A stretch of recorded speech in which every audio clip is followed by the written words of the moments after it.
I would like to welcome you on behalf of the lead partner LBB to this exploitations workshops, Low-Carb.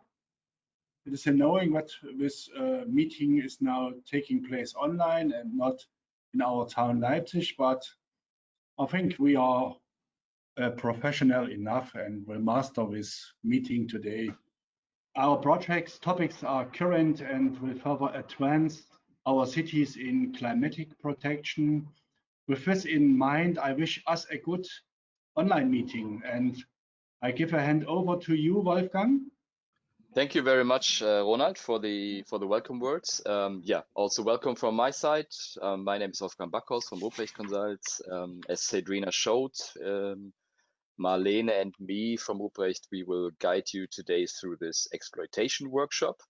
And also, as Ronald said, actually it was foreseen to have this exploitation workshop in combination with our final conference these days in Leipzig, but due to the circumstances, of course, we also switched, and the development of the COVID-19 pandemic situation actually also caused or had the consequence that we extended now our project runtime, so that pilots you will also hear about later can be evaluated in a sufficient way.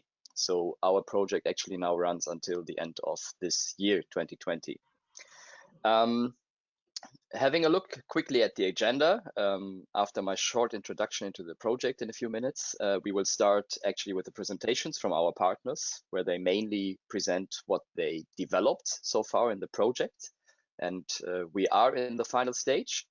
So you can learn about the developments and maybe even still influence or support us in making these outputs or to create really impact for these outputs. This is one of the main aims of this session today. And after that, we will hear also from external experts from the European Investment Bank and from Zenit, Mr. Schneider and Frau Schäffler, some presentations about funding and or financing programs from the European Investment Bank, and also knowledge about the procurement of innovation from Zenit, which is actually a very important topic in our cities when you develop innovative pilots, how you can actually sustain these and procure innovative technologies and services. After the break, we will then go into split sessions. You all should have registered for a session. For you who maybe did not realize, we merged last minute the sessions on the self-assessment tool and the competence center. So the former sessions C and D are now into one session. You should all have the right web link to join us. If not, I think it would be good if you use here the chat functionality so that we can provide you with the right link. And yeah, that's it. We will come together then after the breakout sessions 1:45 to have a very short wrap up of the sessions and to close the webinar for today. Before I start now to shortly introduce Low-Carb projects, we have two polls here, which is with two questions which are interesting for us. Great, so you should be able to see the results as expected. Most of us are joining in from Central Europe and other parts of Europe. Filled it out or filled in the poll. We would even have a participant from South Africa. So Cedrina is actually now in South Africa and joining us here. Okay, then we can go straight to the second question, Cedrina. We have a split of public authority representatives, people from academia and research institutions, some NGOs, and some private enterprises. Great, that looks quite good to me. Back to you, Wolfgang. Yeah, thank you very much, Cedrina. At the end, I think it's a good mix and combination for such a, you could call it matchmaking webinar today, that we have actually authorities who are more our the ones who would like to develop solutions and the ones who might provide solutions from academia and industry. Okay, then really quickly, just a few words on our project. The Low-Carb project is funded in the Interreg Central Europe program and has one main aim. It was mentioned by Ronald Jus already, to develop low carbon mobility solutions and to build capacity around low carbon mobility planning. And we have two main focal areas, or foci point, you could say. It's actually the term functional urban area. So we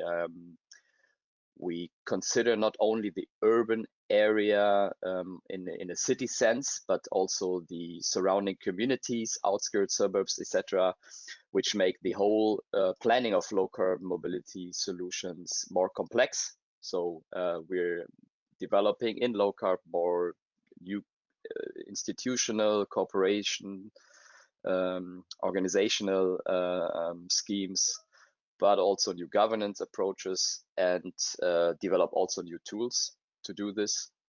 And the second really strong focus is on public transport. So we see really public transport as the backbone of low carbon mobility systems for these functional urban areas, as you can really plan public transport for these functional urban areas if you have an integrated and well-steered process with the public transport operators in the surroundings, or you even have the power to plan this for the whole functional urban area as a public transport authority and company.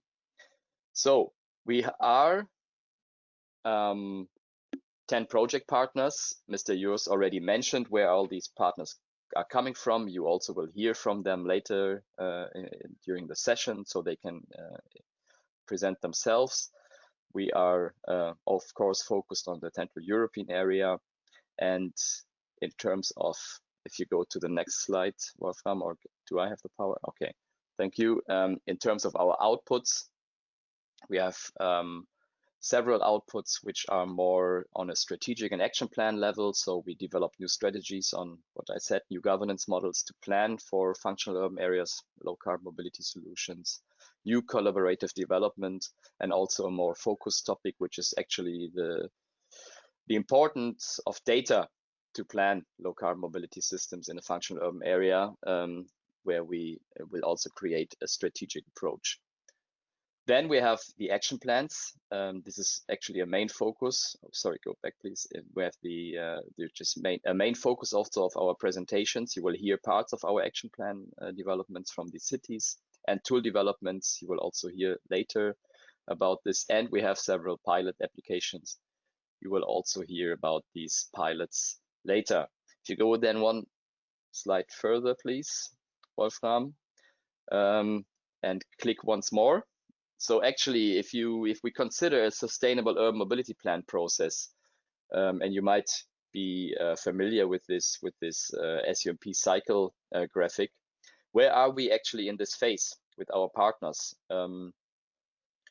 We are actually in the phase of the measure development, and what our partners did so far is go through the first stages in terms of stakeholder engagement, scenario developments, impact assessments, prioritization, etc., and now have an action plan for their functional urban areas or parts of it. And now it's actually the critical point in the process, or of SUMP development process, where it comes from a plan actually to the implementation stage. And of course, we have a lot of actions where still funding and financing, etc., is needed or unclear. And this is why we also have this workshop today. So we would like to present you what our partners have developed as actions and measures in the action plan, and maybe learn from you or get ideas from you how they actually can maybe implement these with helps of funding and financing approaches. So this is it from me for the introduction.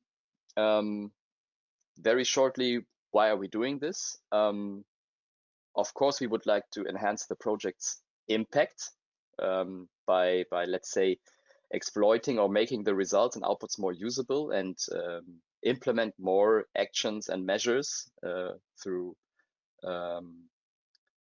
good financing and funding schemes. Then, of course, we hope that we can today encourage also the collaboration between our partners and potential investors entrepreneurs, maybe other partners from academia and networks, which provide us with information, like, for example, Zenit today on the innovation procurement. We also have some SMEs among our target group today. So maybe there's a little bit of a market creation, for example, for the Leipzig Micro Hub. They are looking for innovative solution providers. And of course, we are hoping that today we can connect interested parties with our project partners to get also maybe in bilateral talks about their outputs and results from the project. So that's it for me. We jump now right into the presentations from our partners, and we start with our colleagues from Leipzig. So this is actually really already a small cooperation group in itself with MDV, the Central German Transport Association, the LVB, Leipzig Transport Company, and the city. And I think Carsten Schult from the Leipzig team will take over the presentation here. So the floor is yours, Carsten. Thank you very much for the nice introduction. So let me shortly pitch you what we are going to talk about. We have the Leipzig area with the city itself, and in the north there is an industrial area with about 35,000 employers nowadays, and there's a really great and dynamic forecast to have by the year of 2030 double the amount of employees. Here you see it on the down right. There's this major highway and a lot of companies are located around it. There's DHL with parcel services worldwide. There is the car manufacturer Porsche. There is the car manufacturer BMW, and all necessary supply chain companies are located there. And I just mentioned the amount of employees might double by 2030. And when we have this 70,000 employees there, this will be half the size of Hamburg port employees. So this Hamburg port is one of the major ports all across Europe, and we will be half the size of it in terms of employees. So this is a major area of development here. This area is characterized by a lot of challenges. We have flexible shift times within the companies. Traffic capacity during peak hours is a real bottleneck. We have low demand during off-peak hours. And of course, there is the central problem of the last mile. All traffic connections, if you rely on sustainable modes, incorporate changeovers and long travel times nowadays. So we devised a master plan, which you can see on the next slide, with specific goals. And we'd love to significantly increase the share of eco-friendly modes of transport. We'd love to fulfill the employees' mobility needs. As the project title says, we'd love to lower the CO2 production. And we'd love to enable the companies a sustainable growth, an ongoing growth. And therefore, we'd love to prevent the gridlock. Our actions within the master plan have three different time ranges: a short time range, a middle term, and a long term range. Up to now, we're in this green phase. We're just in the settlement of all the actions. But by end of Low-Carb, we seek to implement all of our actions. And let's have a look at what are those actions about. We group them into different packages, and in addition, we group them according different transport modes. It reaches from a rearrangement of the bus service network to the installation of additional train stations, to the rollout of additional tram lines. And here you see we have a broad variety of something that can happen very, very early on, or something that will need 5 to 10 years for implementation. Let me give you more concrete examples what this all is about. We will have, for example, a train stop I just mentioned. Nowadays, there is a train just passing by one of the main employees in the moment. This has to be fixed. As long as this train stop is not in operation, we will need to have an advancing bus service. As long as this is not ongoing, The next example would be something like a tramway extension, and here we have something like with a long perspective. And this is one main output beyond building something or increasing the service. We have a governance strategy that seeks to incorporate the local companies more in the process of implementation. And what we're talking about now is something that lies in the very heart of our area. There we have crossing tram lines, we have crossing rapid transit lines, and there we need to install something to make the access better to this network. And we call this the micromobility hub. It includes sharing facilities for bike, charging facilities, sharing for other modes of transport, and more other amenities to make the shift over between all those modes of traffic more convenient. And this is something we'd love to talk about with you later on. We'd love to talk about how to finance the facilities, how to finance the services I just mentioned, and this is what it's going to be about. Thank you very much. Thank you very much, Carsten. So I think maybe we can have one, if there is one question for clarification, but only for clarification. Otherwise, you're welcome in the session later to discuss in more detail with Carsten about the action plan, and also in particular about the micromobility hub he just presented in his presentation. So again, the hint, if you have questions, please use the questions functionality or raise a hand. So I don't think there's any clarification questions. So thank you very much, Carsten. Then we go straight to the next pitch, you could call it, which is our colleagues from Brno. Hi, Katarina. Hello. So good morning, everyone. I'm happy that I can tell you something about selected measures from Brno SAM action plan.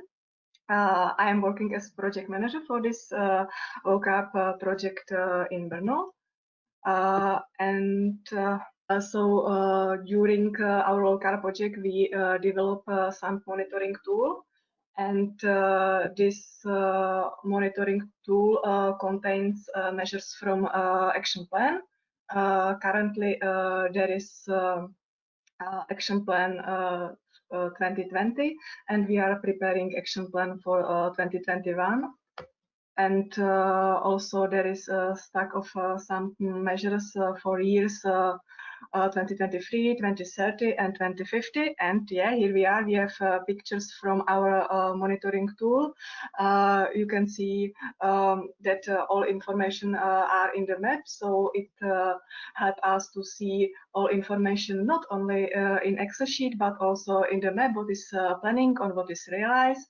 And stakeholders have more information, but also this tool is available for our citizen, and they can see information about who is investor, state of realization, the budget, what is planned for selected measures, and yeah, and also in which action plan it is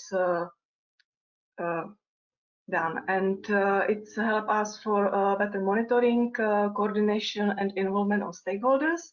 And we know clearly who is responsible for selected measures, and also what financing, and also who is financing our selected measures.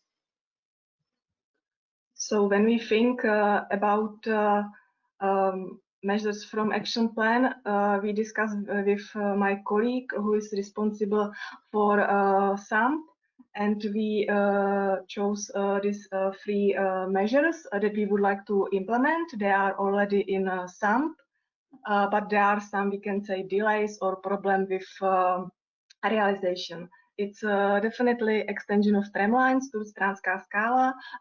You can see this on the picture. It's going from built-up area through currently undeveloped area, and it's going to built-up area again.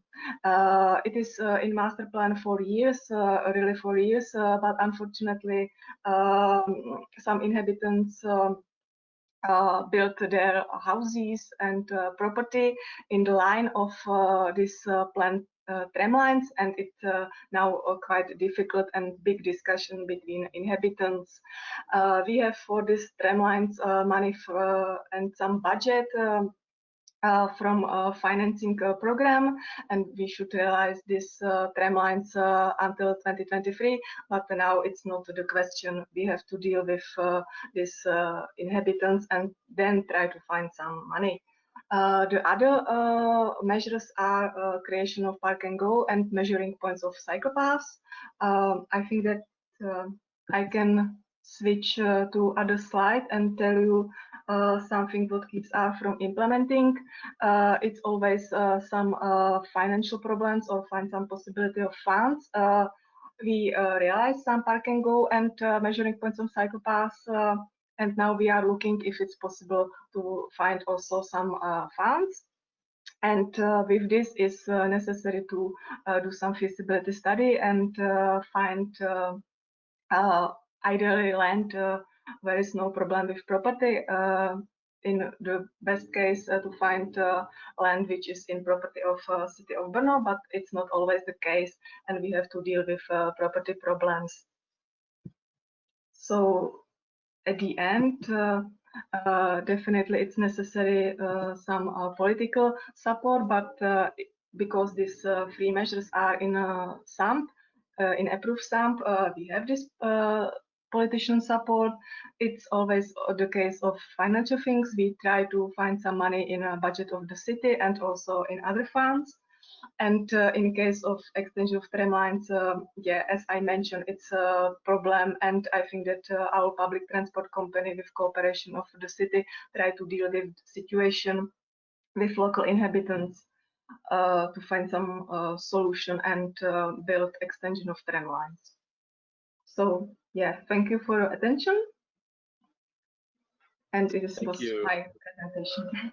Thank you very much, Katarina. We actually showed a tool which is helping or supporting right after the when you start implementation of the actions to have a good basis for monitoring, transparency, including all the stakeholders. So yeah, thank you very much. And we're also looking forward how this will actually be used in practice then in the next years in Brno. We hope so that it will be good. Yeah. Thank you. Thank you very much. Okay, thank you. Okay. Then you can continue with the with your presentation. Okay, good morning. My name is Davide Bezzader, and I work in the Transport Public in Parma. The main goal for TEP for this project is to study and the project align with electric buses and reduce the emission. And if the imperative for local public transport in Europe and in Italy is the switch to electric, and TEP has decided to continue with the trolleybuses and plans to integrate the new electric buses with the trolleybuses system. And focusing on electric traction means putting the trolleybuses and the future electric buses with battery and the center of design and planning the mobility in Parma. The goal is to reach 1.5 million kilometers per year with electric buses. Increase the trolleybuses with the electric buses.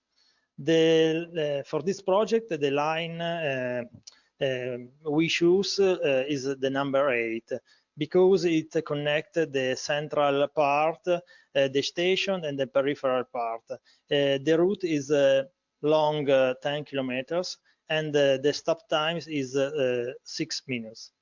There are 8 buses at the same time, and the frequency every 12 minutes. This project is to study and realize the change diesel buses to electric buses. There are required system 37 kilowatt per hour. At the terminal is 5 minutes, and is necessary 3 power modules.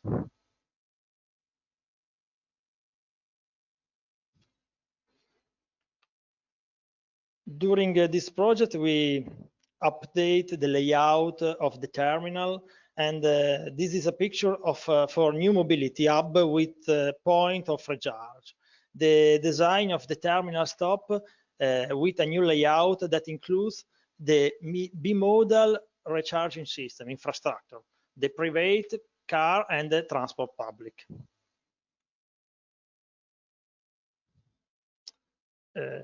To change diesel bus to electric bus, we allow to reduce the emission. The main goal is to reduce the emission, and in this image there are the reduction emission between the line number 8 with electrical buses compared to diesel buses, and is a very, very important result.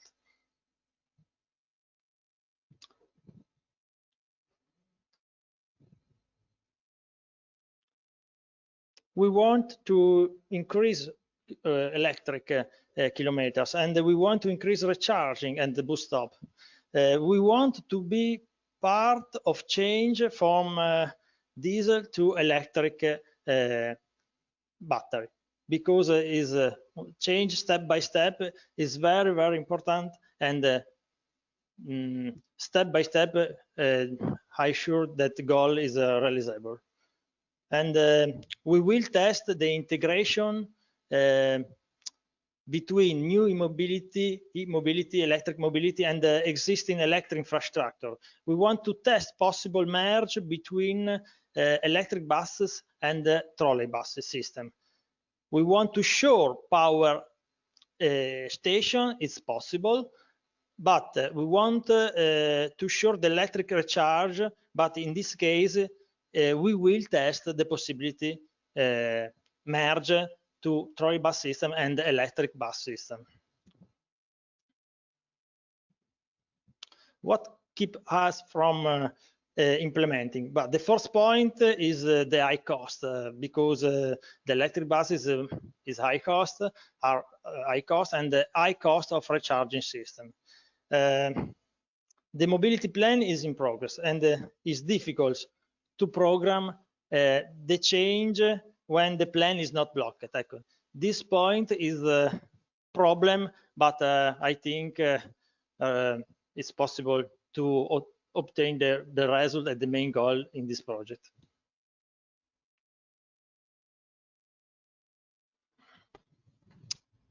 In the future,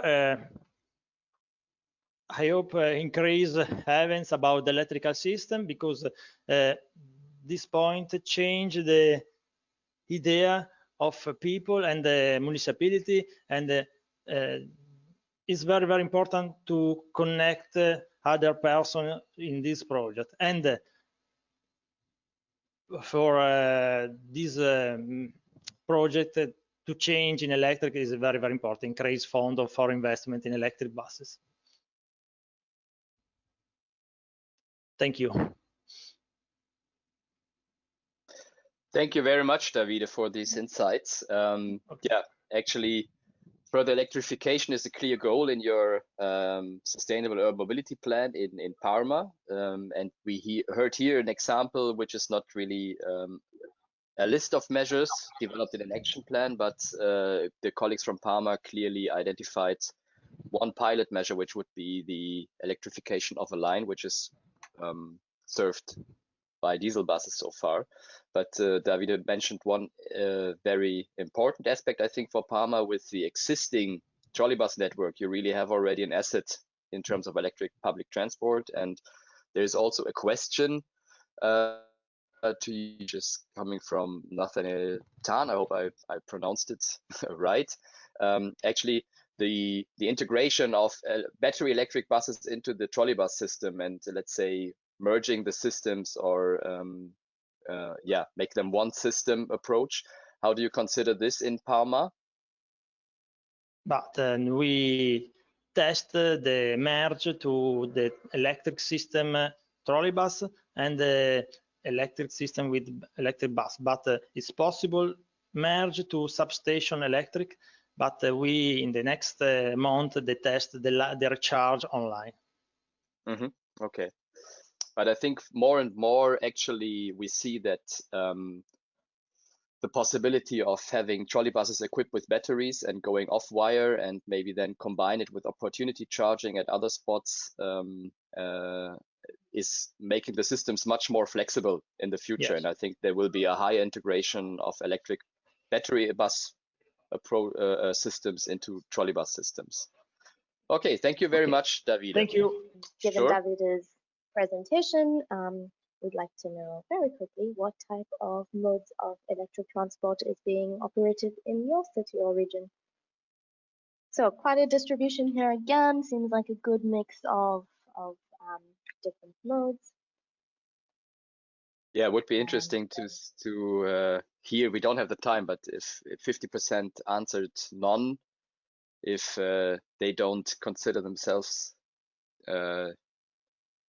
as respondents here because they're maybe consultants or whatever, but or if only the authorities answered this question. But yeah.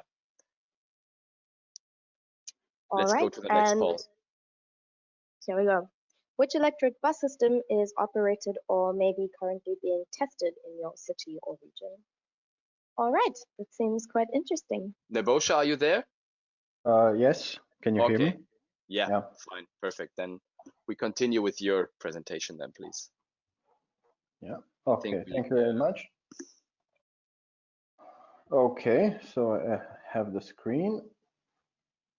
Let me see if it works. So hello everybody, my name is Nebojša Kalin. I'm representing the city of Koprivnica, a small city that is located in the northwestern part of Croatia. Sorry, I have to turn on my webcam. Yeah, small municipality that is located in the northwestern part of Croatia. We are a city that is known in Croatian terms as a city that invests a lot of funds, a lot of efforts into sustainable mobility and sustainability overall. So currently we have a public transport system operating, which is unusual for a city of the size of 31,000 inhabitants in Croatia that has a public transport system. The system is operating on 2 electric buses at this moment, and it is serving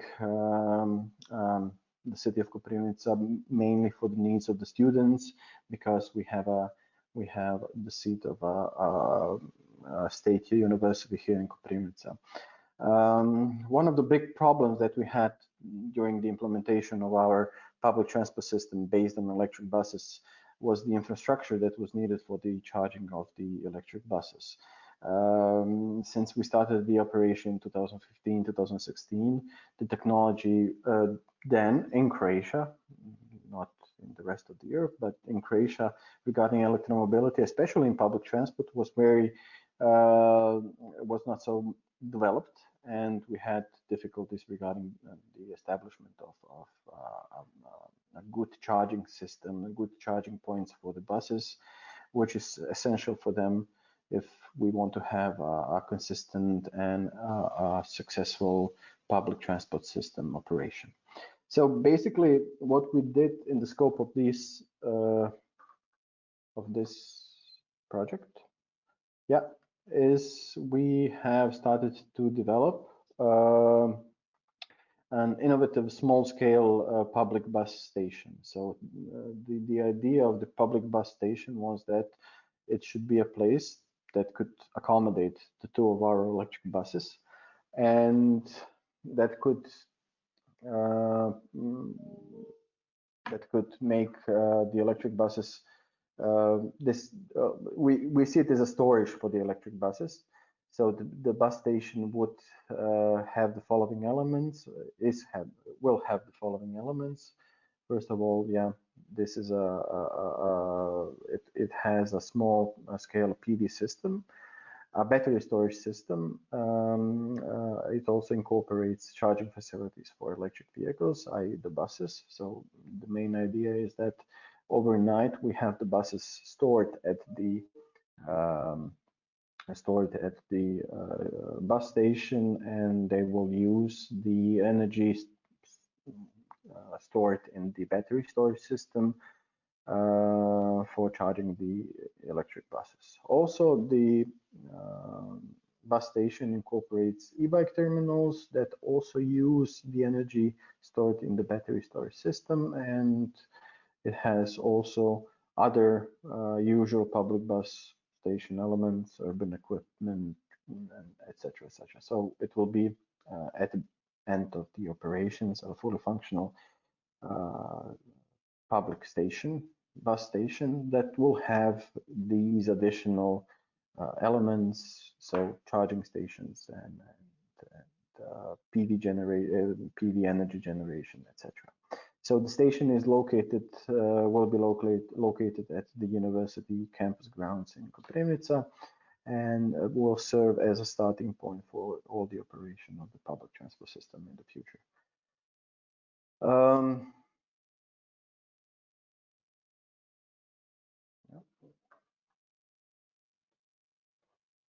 It has a small delay often, Nebosha, yeah. so. Yeah. Don't want to overdo it.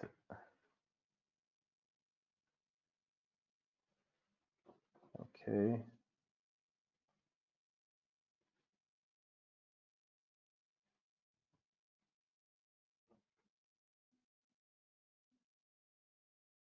Yeah. Okay. So this is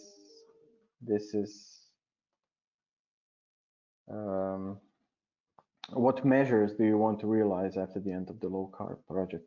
But basically, we want to show the feasibility of using small-scale battery storage systems in combination with renewables in public transport service.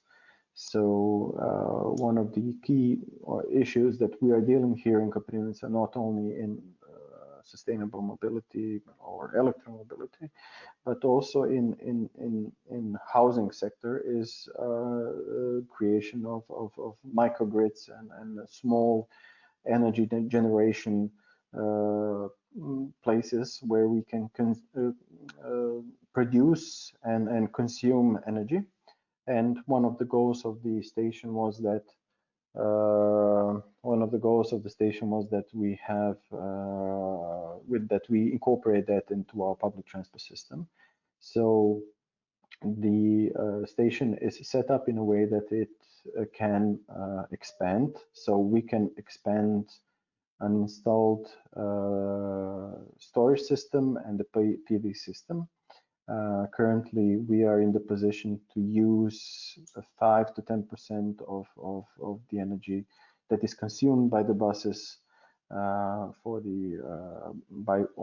purely by renewable energy, and the rest comes from the grid. So in the long term, we plan to develop similar stations on the outskirts of the city of Koprivnica. Yeah. So regarding our problems and barriers, there is one big problem, is that this type of technology does not exist in Croatia, so you don't have the off-the-shelf solution. And this was something that was proven because we had a couple of tenders where we did not have any satisfactory tenders and offers. So basically this process of tendering such a system was very difficult, because Croatia is a small market, and there is not so well developed business regarding electromobility, and this is something that has been a big problem for us. Also, our fears here that due to the rapid development of electromobility solutions, especially in public transport, and with electric buses with higher capacity, we think that there is a risk of that this implemented solution is going to soon be obsolete in a short notice. Therefore, we have left a big space for expanding the battery storage system and also the PV system.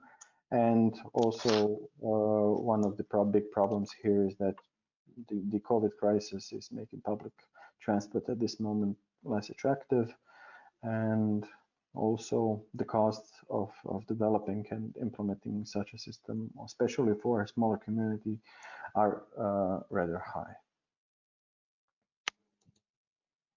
Yeah, regarding the support and development and implementation, so basically what we have learned that we would need a much wider audience of European-based companies, first of all, that offer such solutions, and funding besides the Low-Carb project, but funding on a national level and EU funds that are distributed among the on the national level do not have funds for solutions like that.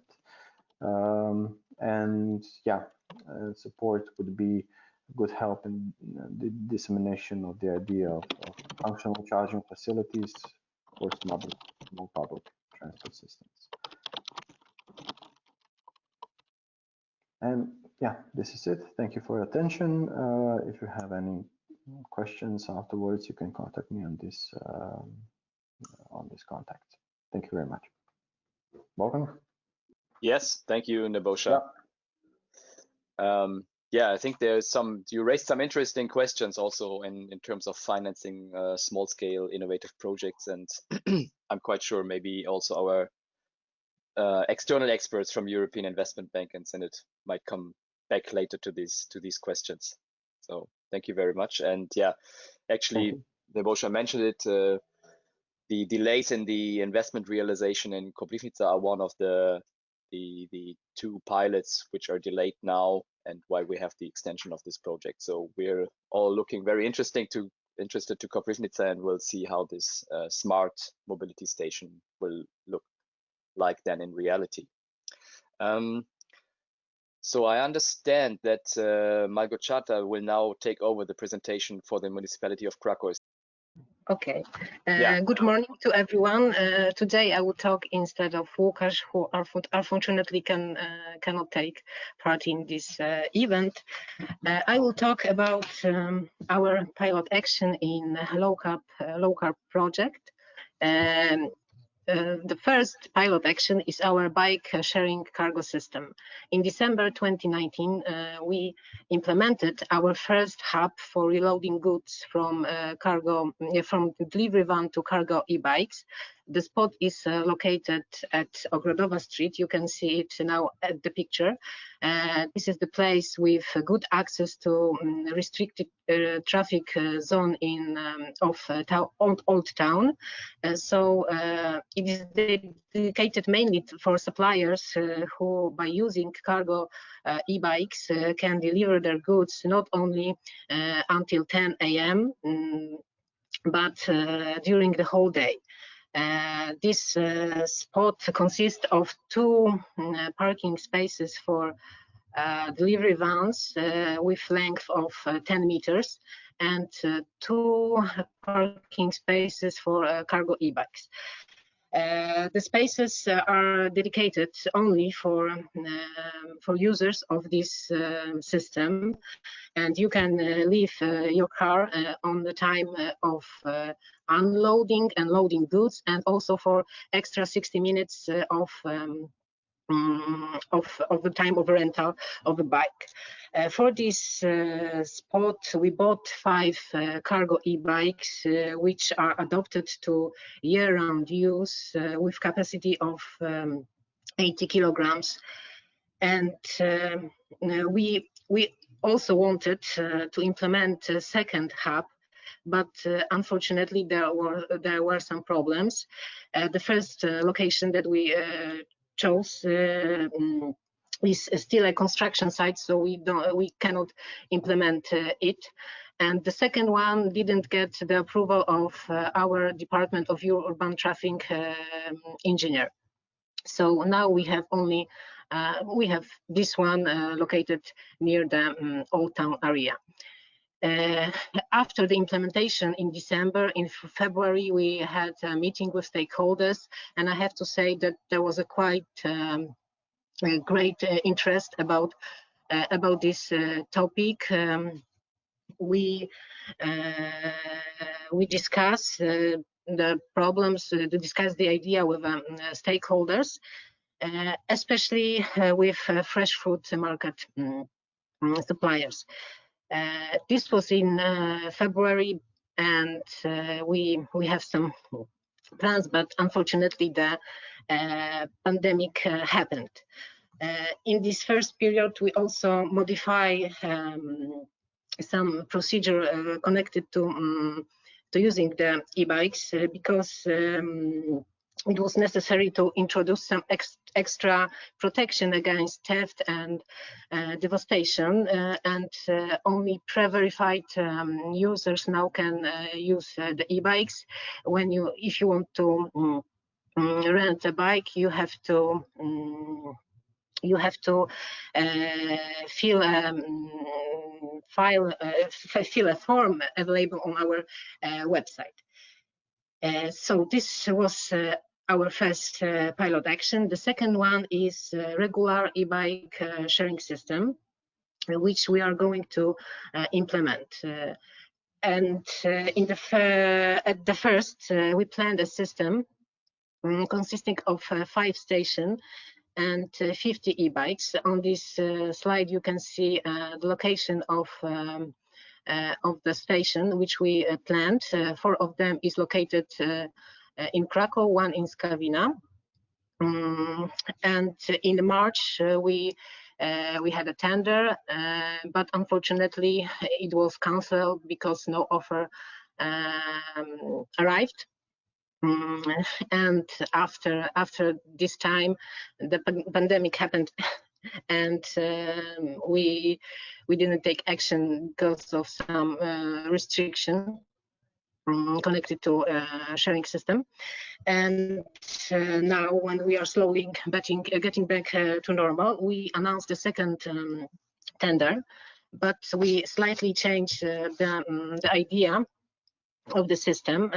Now we plan to create a system which will consist of 50 e-bikes, and it is dedicated for users of park and ride Czerwone Maki. This park and ride is located, you can see on this slide, this parking. It is located quite near the area of Skawina, so it will be available for FUA trips, Krakow FUA area trips. And the idea is that the user of the system, after leaving the car at Park and Ride, will be able to rent a bike and use it the whole day long between 4 a.m. and 11 p.m. And later he or she should return the bike at the same place. Also, the weekly and monthly subscription will be available. We also we are also thinking about maybe second hub of Cargo Velo, so the pilot of cargo e-bike sharing system. Maybe we also will add this cargo e-bikes at this Park and Ride. So this is all about our pilot action.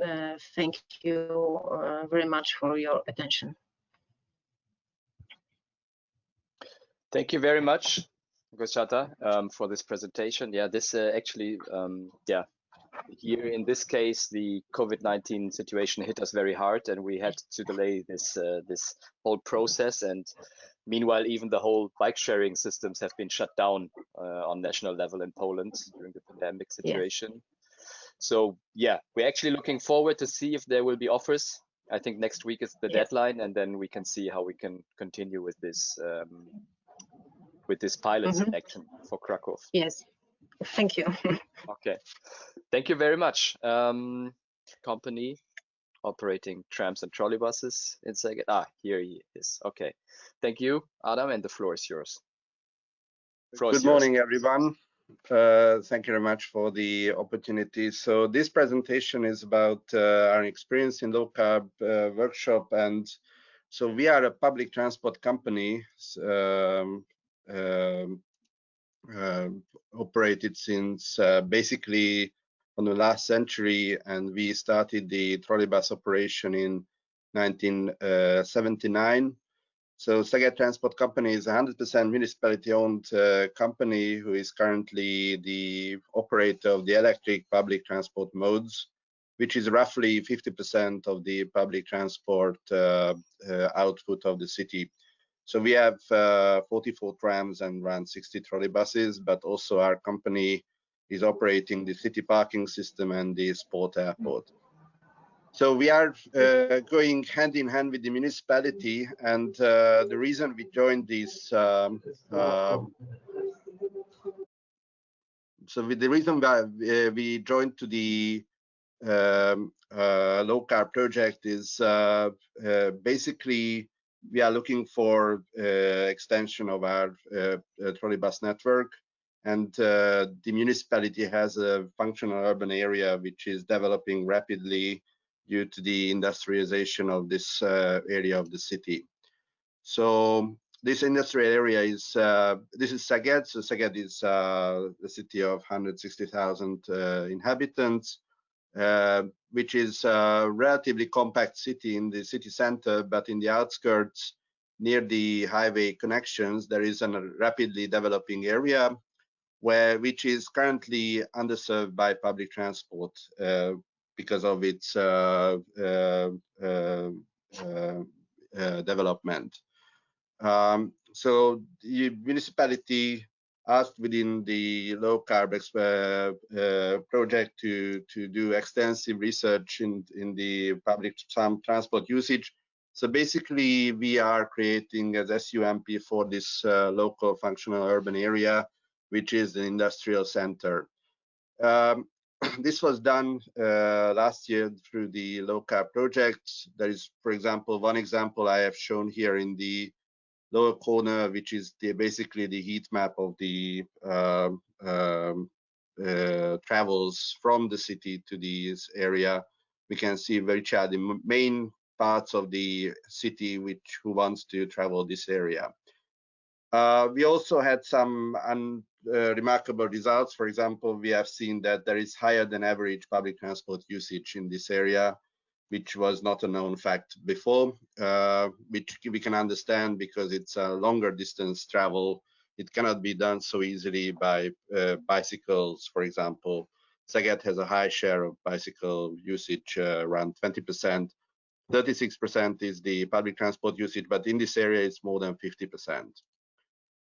So it's a good candidate for developing public transport, and the municipality company has, or Szeged Transport Company has a long-term goal to free the trolleybuses from the wire systems and make the whole system more flexible. And this is basically a long-term project which we started already together with rupprecht-consult actually in 2010 with the trolley project.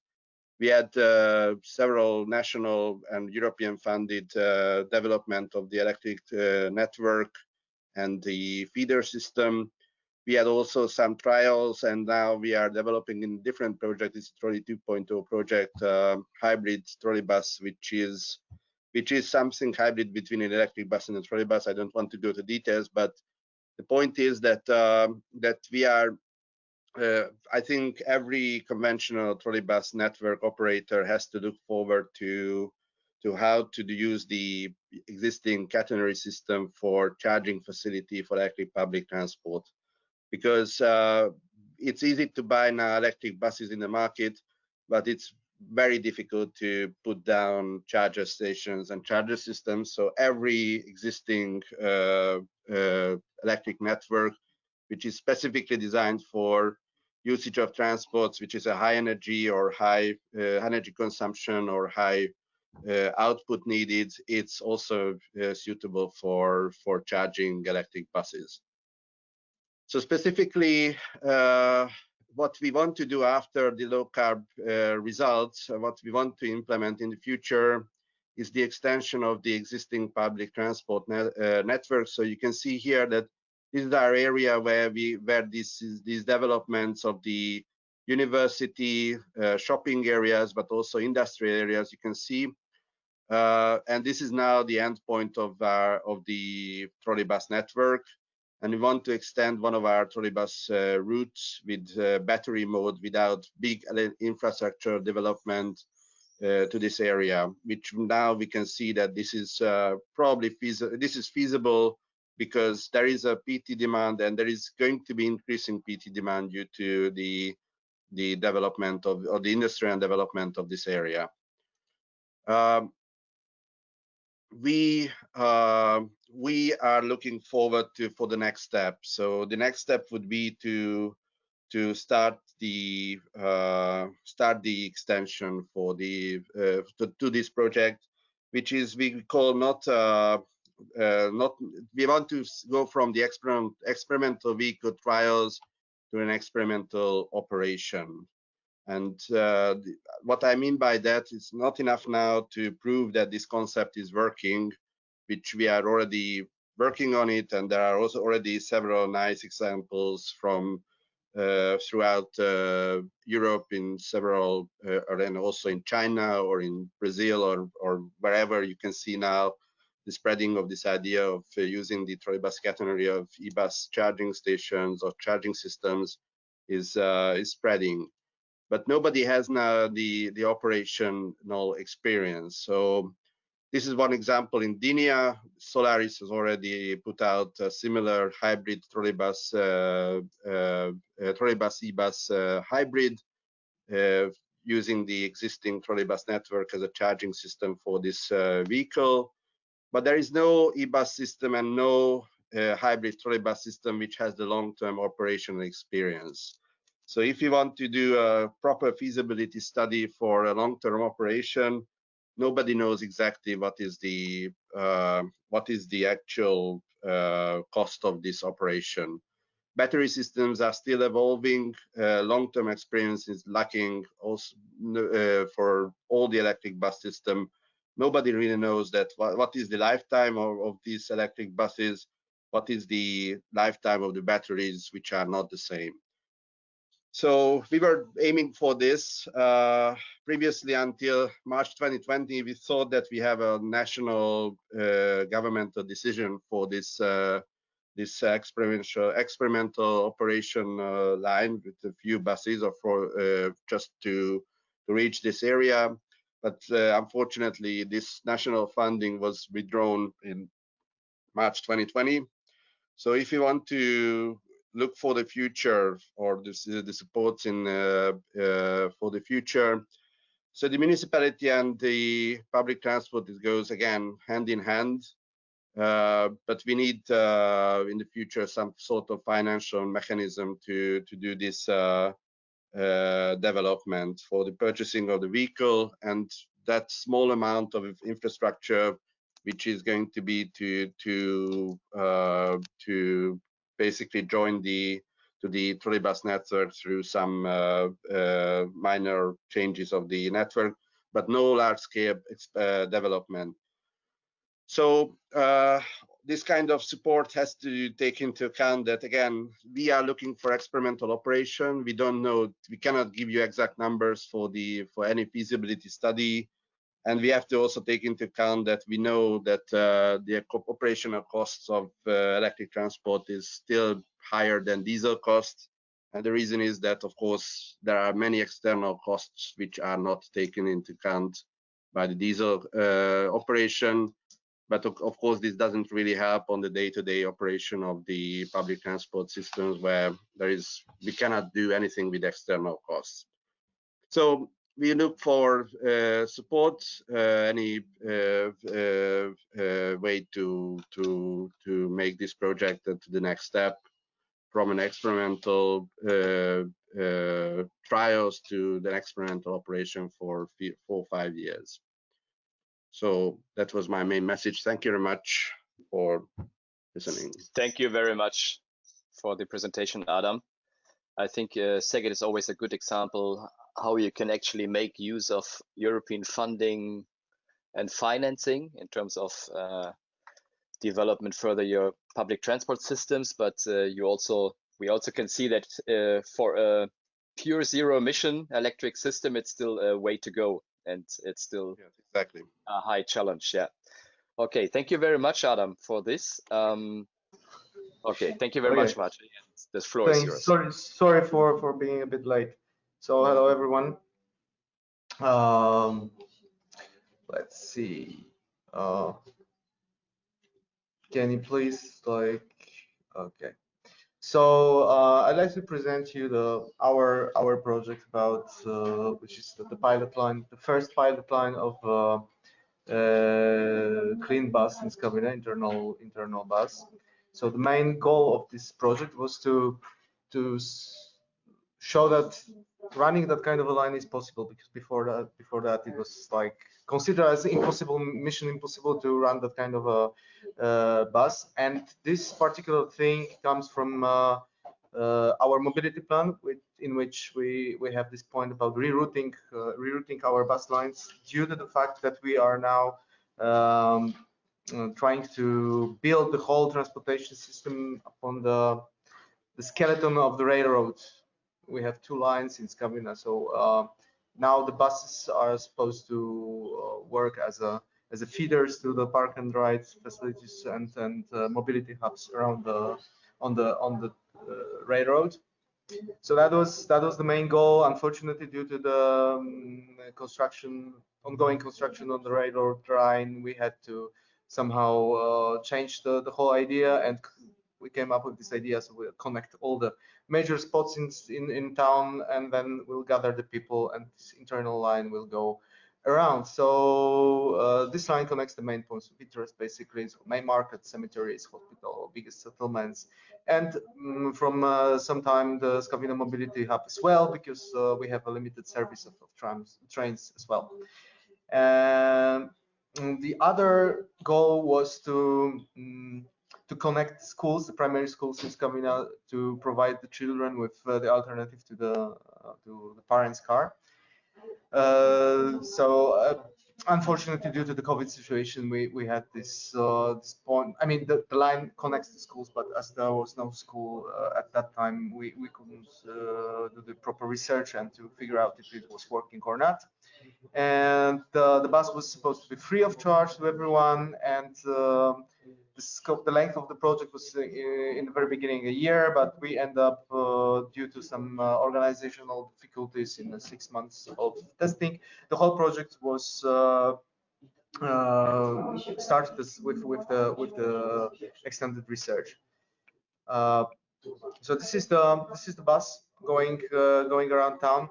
I know the bus seems a little bit big because our town is a medieval town with really narrow streets, and our research showed that we needed the maximum. It was a 10-meter bus, but as MPK Krakow could not support us with that kind of a hybrid bus, we ended up with 12 and 13 meters hybrid buses, but they go smoothly. And it was also like added value of the project that we had to reorganize the parking in the core of the town, because otherwise the bus wouldn't fit. So it was the added benefit. We had to organize the parking paid zone. Good thing for us. The bus line was going around. I'm going to show you the bus line on the 2 sections. In the 2 sections. So the first one is here is the main settlement, one of the main settlements in Scandinavia, and the bus goes to the exact city core main market, and then going to a little bit underserved area of the town, passing by the market and the grocery market and the cemetery, and on the way back is connecting the schools on this line, another cemetery, the main market, the mobility hub, and it's going back to the main settlement. So it's a circular route.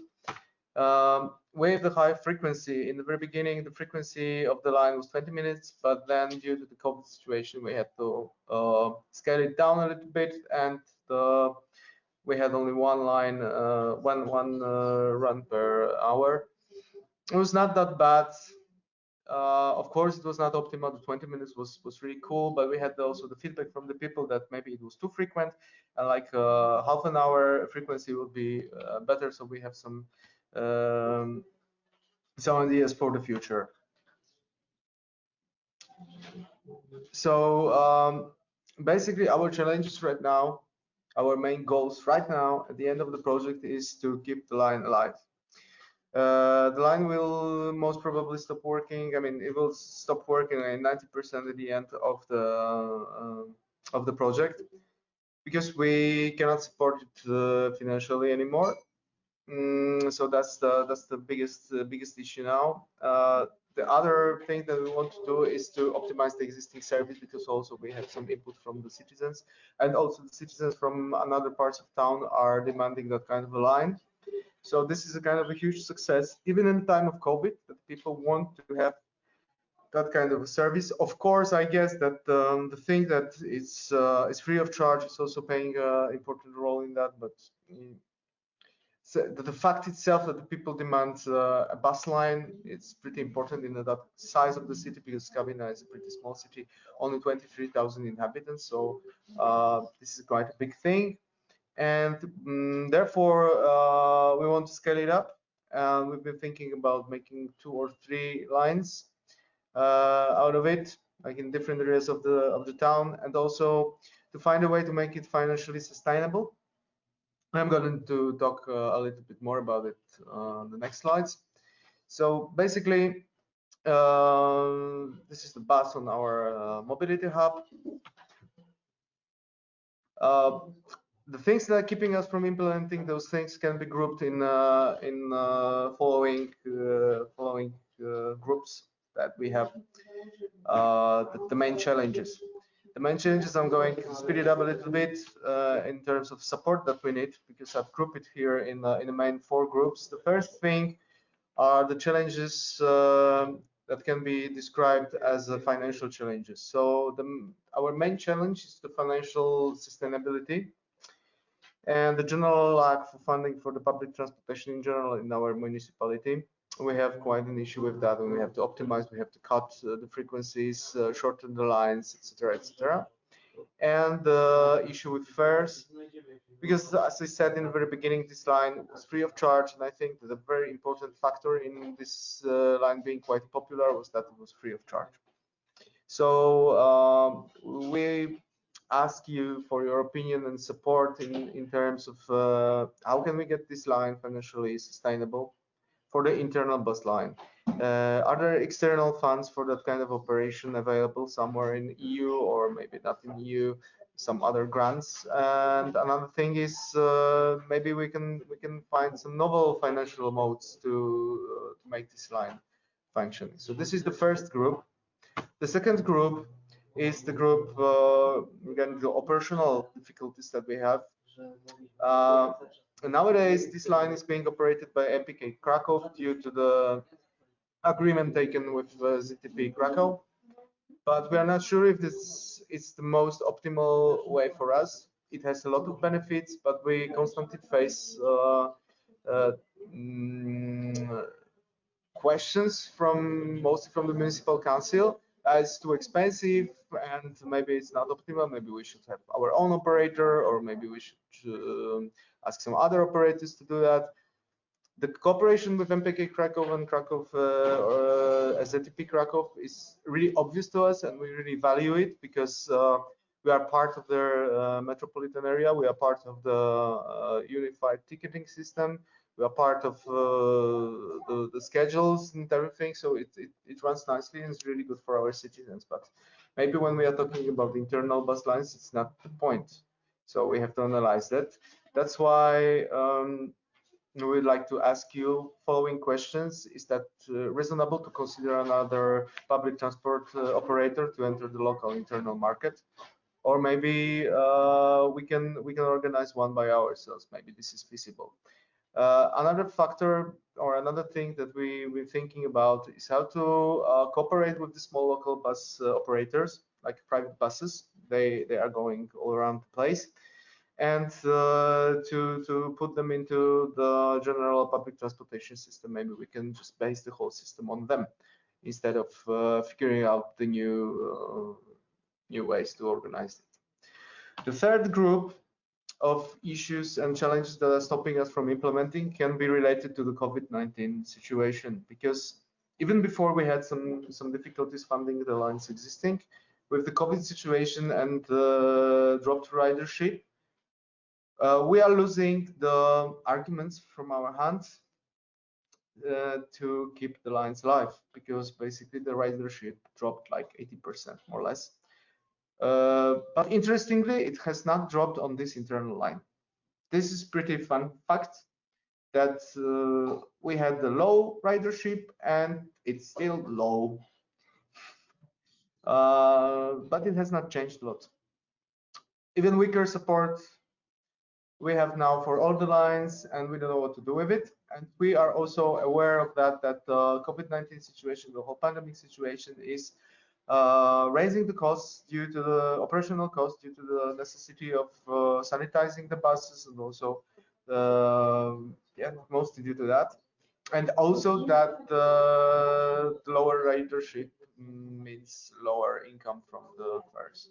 So basically, those are the issues that we have to deal with, and they're also causing another issues in terms of the mode of the transportation, because there are discussions all over the world how the public transportation should work in a post-COVID situation. So the first issue that we have, and we would like to ask you to help us with, is how can we advocate for the public transportation in the COVID and post-COVID world, and how to change the mode of the public transportation, like taking into account also the demand responsive transit, or maybe getting taxis on board, or maybe using small vehicles, or maybe the good way is to use the big vehicles because they can provide us with the sufficient spatial distancing, social distancing. Maybe we should use some kind of incentives. We have no clue how to go through this issue. And finally, the organizational issue. We need to reroute all of our existing bus lines due to the fact that the SKA, so the Rapid Metropolitan Rail, is going to start operating from next year. And as I said, we are building now 4 railroad stops in the whole commune, and 4 additional. So we're going to have like 7 in total, and we want to reroute the lines so they will act as a feeders to the newly existing railroad stops.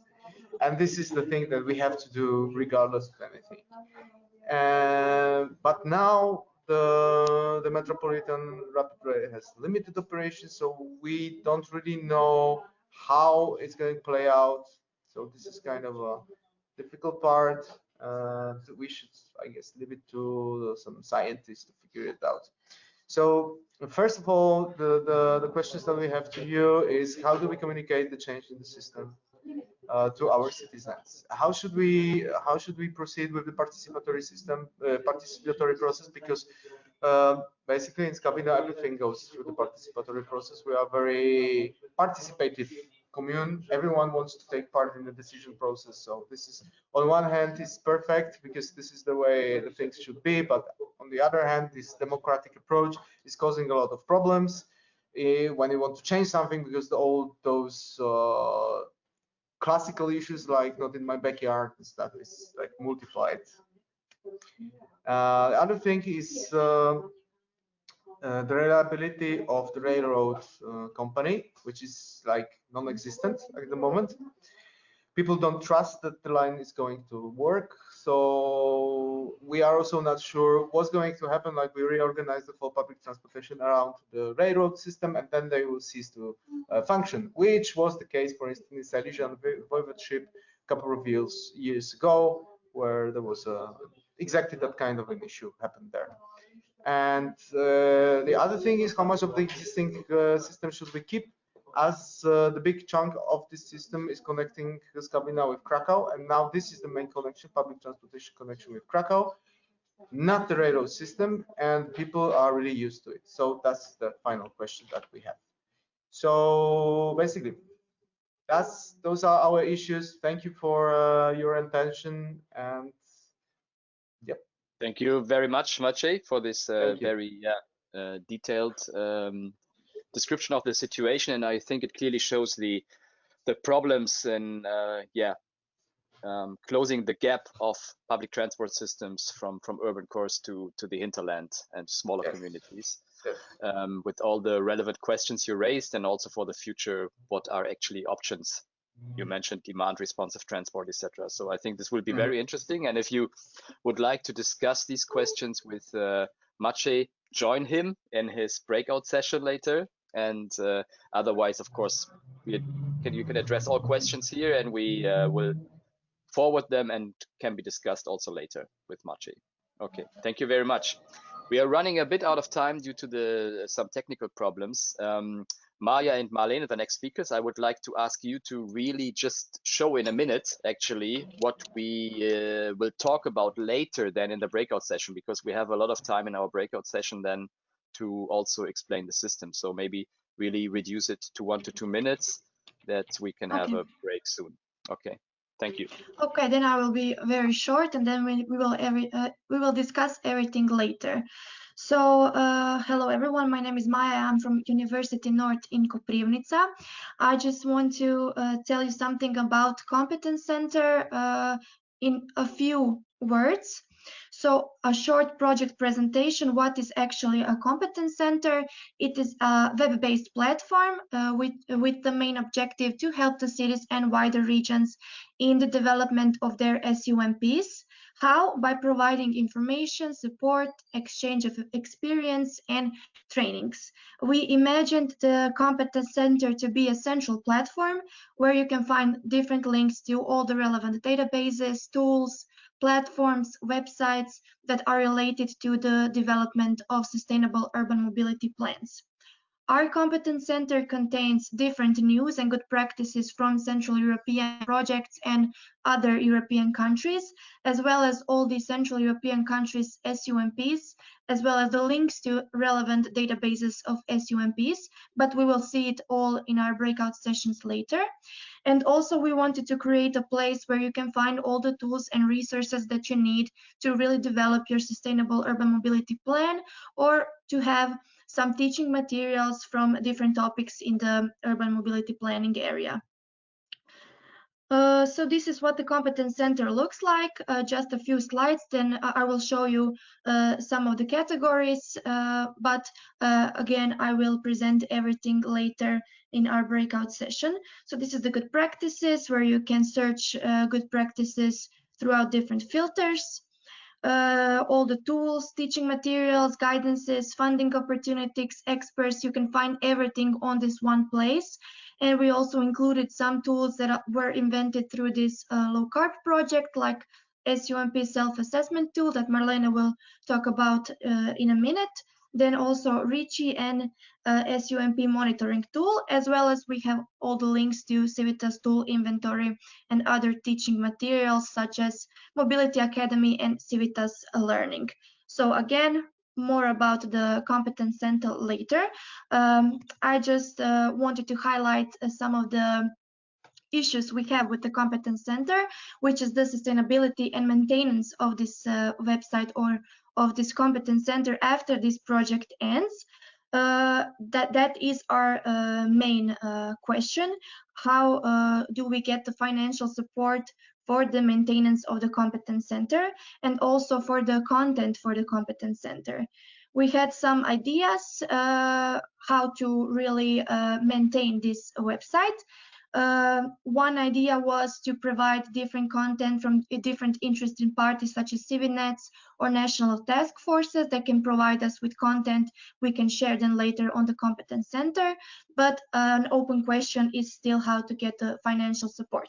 Okay, that's it from me then. Thank you very much, Maya. That was short, and hopefully we can discuss then later in more detail. So Marlene, last but not least, a very short teaser, I would say, teaser for the self-assessment. I'm going to give you a 1-minute teaser on the SUMP self-assessment tool that we, as the Low-Carb project, developed together with the Civitas Sums Up project in the last year. And actually, next slide. Yes.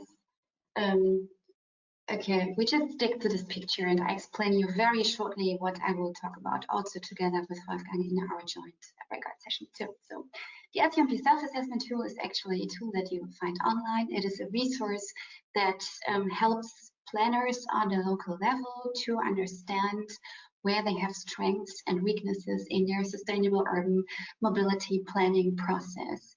And what this tool is actually very great for is that it not only offers you a super opportunity to start a discussion process on the level of your organization, but, and we are actually from the Low-Carb project quite proud that we contributed also the functional urban area perspective to the development of this tool. So actually, you can use this tool to assess the quality of your mobility planning on the municipal, but also on the functional area level. You see here one picture on the right above. This is a picture that we took during the test of the tool in the metropolitan region of Krakow. And different stakeholders from different municipal, regional planning, transport planning authority organization from this metropolitan region who have no SUMP joined us for this workshop. And here was actually the basis for the workshop, for the FUA workshop feature that we developed in the project and that we want to further explore after low carb, and we will discuss this in the breakout session. Thank you very much. Thank you, Marlene. So yeah, we come to an end for this part of the exploitation workshop. So you actually got a lot of input now. It's a whole bouquet of solutions from our low carb project partners, which they developed in the last 2.5 years around, or already 3 years nearly. Yeah, we invite you to stay with us. The external experts from European Investment Bank and Zenit will follow after the break.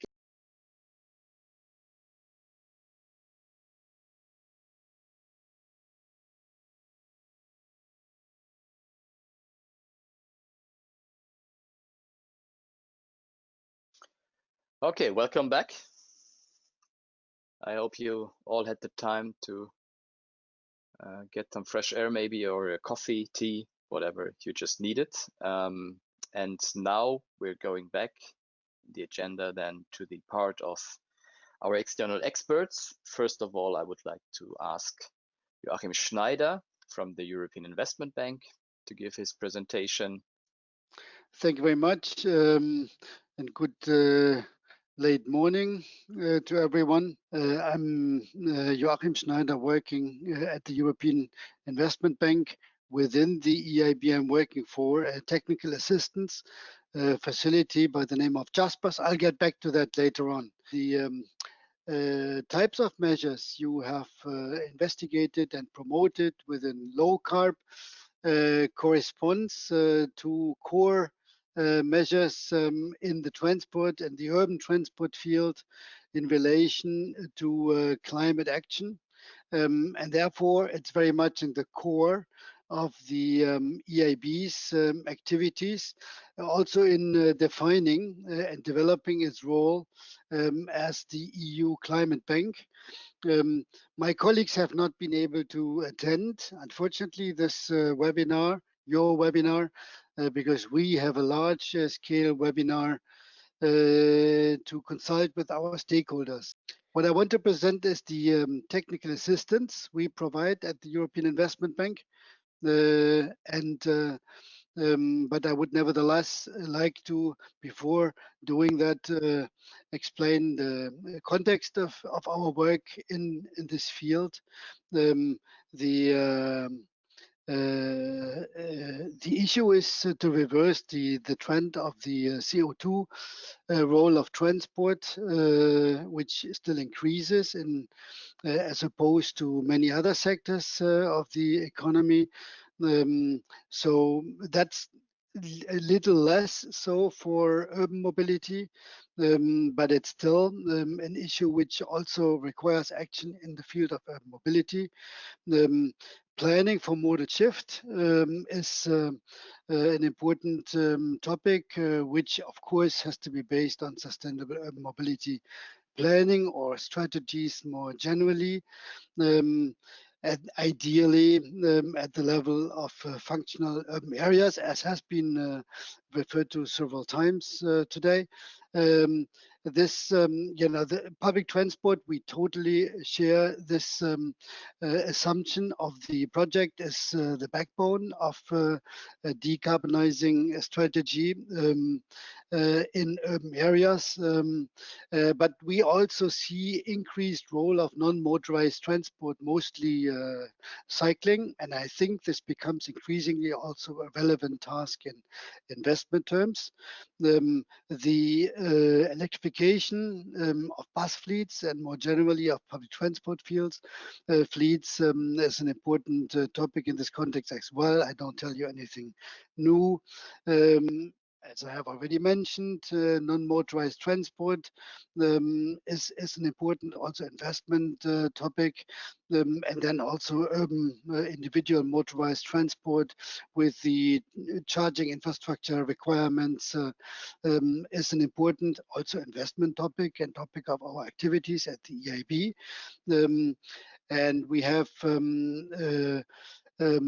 several technical assistance facilities which aim in mobility at supporting this shift. Jaspers, Elena, Urbis, and the European Investment Advisory Hub. I'll explain this. Okay, I don't have to go through this very much. It's clear transport plays an important role in CO2 reduction, and we need to take imminent action in order to reduce this share. And the objectives at the EU level are clear, 40% for the time being, but that may increase to 50 to 55%. So we have quite some pressure in making sure we contribute to a tangible reduction in transport in general, but also in urban transport. Reversing the trend requires rules, plans, and money, of course, for investments to be undertaken. What we find, apart from the planning context at urban level, so the sustainable mobility planning, is the pertinence of the consequences of national energy and climate action plans for urban areas and urban transport, even though in most cases at the level of the national plans, the specific requirements for urban mobility, and especially not at local level, are of course not defined in those plans, but we need to contribute to define this more precisely. This is one of our activities in the strategic field. But I would also like to refer to the very high importance of legal action in this field. The Clean Vehicles Directive, which you know very well, is one of the legal actions in this field at EU level, and the CO2 emission performance regulation, which defines the CO2 emission levels which are allowed, is another legal action which contributes to reversing the trend. Because what we see is that legislation at EU level, but also at national level, has a very strong impact, possibly the strongest impact for the time being, on reversing the trend I referred to. And it's very interesting, this is now a coincidence that we saw this article in Financial Times, that in terms of investments at corporate level, in electrical vehicle investment in 2019, Europe altogether has been much stronger than China, which so far has been leading. You see the comparison here: 60 billion euros in 2019, 17 billion China, and then just 1 year before, only 3 billion in Europe, and in China 22 billion. The substantial change in Europe was caused mainly by the dramatic shift of large manufacturers in favor of electric mobility, and the research and development and production build up that was needed. But I don't want to go into substance so much, but just present briefly our technical assistance offer we have at the EIB. JASPERS, where I work, is based on mandates from the EU Commission, several directorates general, as you can see there, and on a cooperation with the European Investment Bank, which also contributes financing to JASPERS. Elena is based on a mandate from DG Energy, plus lately DG Move, and aims at the support of smaller projects which do not necessarily have to draw on EU funds to be implemented. Then where clients, potential beneficiaries, are not sure which facility to use, and if in case they need advisory support, which later should then of course lead to financial support, they can go to a one-stop advisory shop, which is the European Investment Advisory Hub. And one of the offers in this context is a specific technical assistance provided to urban development. So JASPERS, I assume many of you know JASPERS. The abbreviation stands for what it says there: Joint Assistance to Support European Regions. And the idea is it helps cities and regions to absorb European funds through good quality project. And the aim is to speed up the absorption of the ESIF funds, which are at the level of 350 billion. You know this very well, for the respective 7-year periods of the financial perspectives. The idea is that this absorption should be improved to projects which are planned, prepared, procured, and run at the highest technical, social, and environmental standards possible. I'm preaching to the believers because you have done nothing else but in trying to develop good quality projects, and you probably may not imminently need assistance, but more what the assistance leads to, which is to make sure you obtain the available and attributable European funds, which is ESIF, which is CEF, which is outside the EU in the pre-accession countries, EPA, and that is what JASPERS is there for, and has been quite effective to help. Can I have the next slide?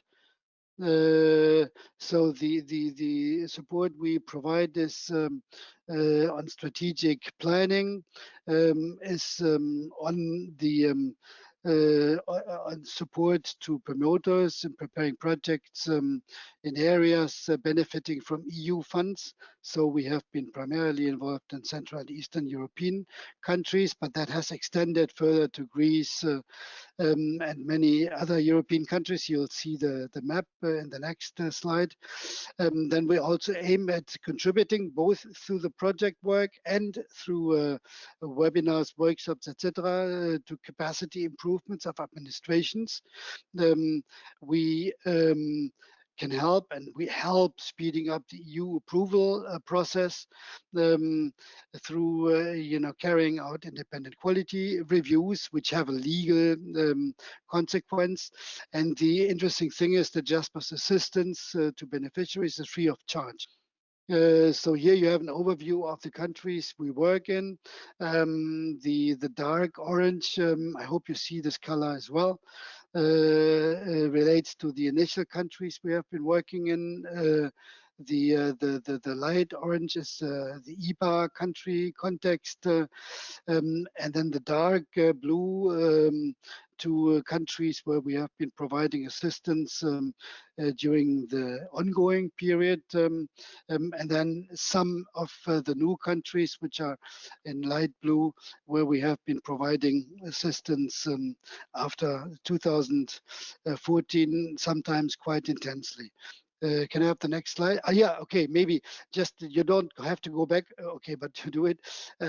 So to give you a size, we have been supporting more than 500 projects in the transport fields, and those are physical projects, and we have on top of that also provided supports to many strategies. And the total project cost we have been working on was 40 billion in transport. I think this is slightly underestimated. Those are the data that I can found that I had found recently. So just to go into ELENA. ELENA stands for European Local Energy Assistance. As you can see there, we have 3 envelopes in this related to energy efficiency as such, to sustainable residential energy efficiency, one has to add, and to urban transport and urban mobility, which is a relatively small envelope, but which is relevant. And the imminent support in financial terms of ELENA comes through grant support for the technical studies, energy audits, business plans, etc., legal advice, all of what is needed to really develop a project. And then also the preparation of the ELENA application, which has to be approved by the Commission, provides you with a lot of assistance. Can I have the next slide, please? Then the ELENA supports investments which are above 30 million euros, so slightly below the threshold of individual projects. Jasper supports, which is normally from 50 million onwards. The caveat is that the support from ELENA has to lead to implementation within a defined period of 4 years, and that is sometimes not so easy to achieve. This gives you also an idea of the beneficiaries for ELENA support, the potential beneficiaries. The the project itself should not be profit making, therefore it's not aimed at generating the latest battery projects which generate benefit. There you can see an overview map of assignments, ELENA assignments in urban public transport. So the number is not overwhelming for the time being, but it's relevant, and it has been very efficient in providing support in those areas, normally cities, but also regions where the support has been assigned to. I will now not show the next slides because I would overextend the time that was attributed to me. Maybe just the information that if you really don't know how to which type of assistance facility to request support from, you should go to the European Investment Advisory Hub, which is also explained in the presentation, and the information you need at this point can all be found. That's true also for ELENA and Jaspers on the EIB website, which is relatively easily retrievable, which provides relatively easily retrievable information on those instruments. Then a last word on my side. the investments needed to implement the projects which have been explained in the first part of this webinar would of course be able to draw where funds are available on European funds, and we can help you with this. It is on the other hand also of course able to draw on EIB financing, but those are loans, they have to be paid back. And we have, just to explain this, a concept in which we support individual projects which have to have a substantial size above 50 million total cost minimum, or we have also framework loans which are attributed to certain types of measures, let's say related to Leipzig Nordraum, the northern part of Leipzig that has been explained, where the packages of measures can be supported. That's enough on my side. I propose you may ask questions, but we can possibly also do this later. Yeah, thank you very much, Mr. Schneider, for this, let's say, overview of possibilities, how to engage with the European Investment Bank to find funding and financing for your projects. I think that the main message is, Mr. Schneider, yeah, get in contact with the European Investment Bank. Maybe have a look first at the hub. We will also share, of course, the links you have in your presentations for videos to inform yourself. Maybe just one question. There's a question in terms of how can we be sure that more investment means more returns in terms of impact. I think it's related to your slide with China. Could it be that it's less investing there because they already made the breakthrough?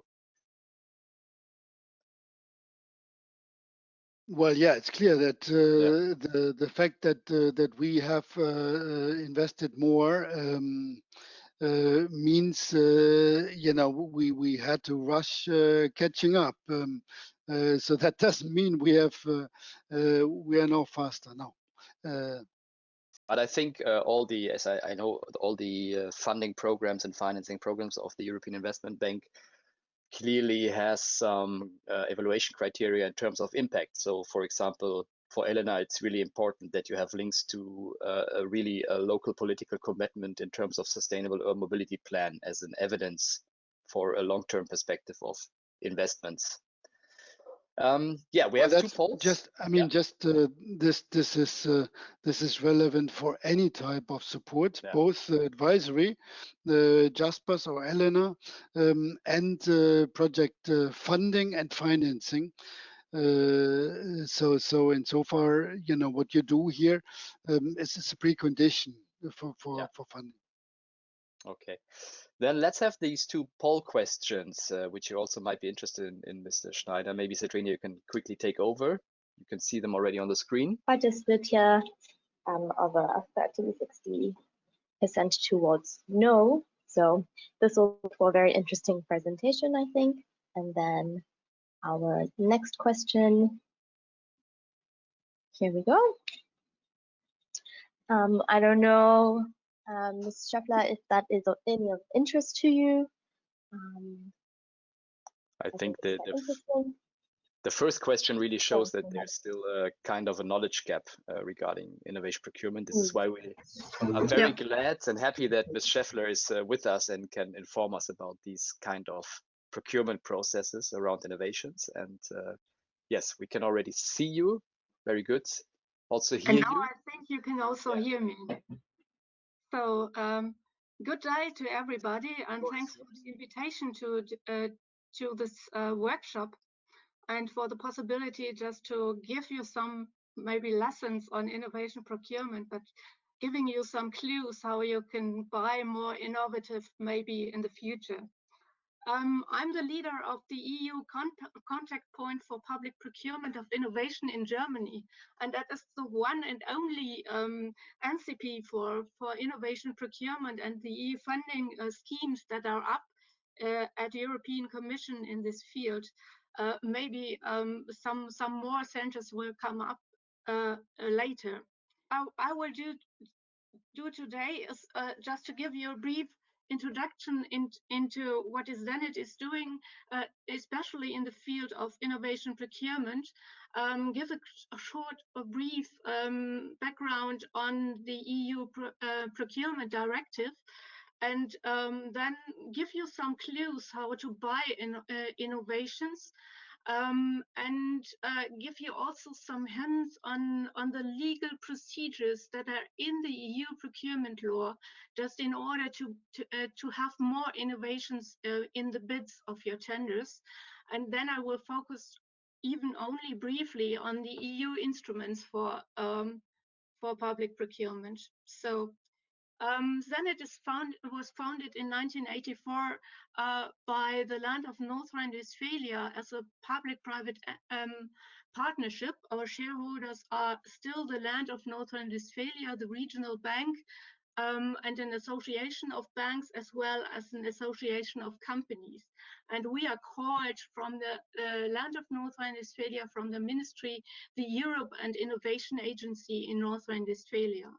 In 2030, we started with some services in the field of innovation procurement on behalf of the Land of North Rhine-Westphalia. And in 2017, we became this EU contact point within the Competence Center of Innovation Procurement, Co-Inno, which started also in 2013, I think. Then we got the message just to give our all the services we are doing in North Rhine-Westphalia, even to any other players in the public sector, a crossover in Germany.